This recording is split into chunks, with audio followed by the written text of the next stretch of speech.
স্বাগত ডিবিসি সংবাদে আপনাদের সাথে আছে আমি রঞ্জন শুভ্র। শুরুতেই জানিয়ে দেব আকিজ বশির গ্লাস সংবাদ শিরোনাম। আওয়ামী লীগ নিষিদ্ধের দাবিতে রাতভর যমুনার সামনে বিক্ষোভের পর এখন ইন্টারকন্টিনেন্টালের পাশে অবস্থান যোগ দিচ্ছে ফ্যাসিবাদ বিরোধী শক্তি।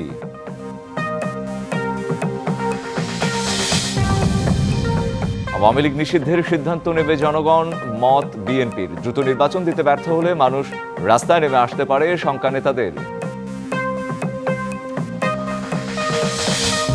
হত্যা মামলায় কারাগারে নারায়ণগঞ্জের সাবেক মেয়র সেলিনা হায়াত আইভি গ্রেপ্তারের পর পুলিশের গাড়ি লক্ষ্য করে বিক্ষুব্ধ সমর্থকদের হামলা।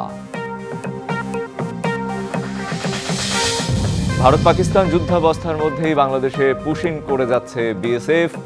মৌলভীবাজার সীমান্তে আরো ৪৪ জনকে আটক করল বিজিবি।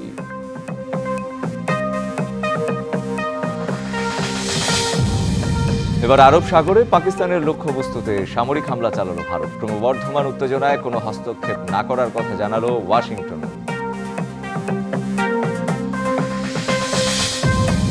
এবং ভারত ও পাকিস্তান সীমান্তে উত্তেজনায় নিরাপত্তা ইস্যুতে অনির্দিষ্টকালের জন্য স্থগিত আইপিএল। এর আগে স্থগিত করা হয় পিএসএল।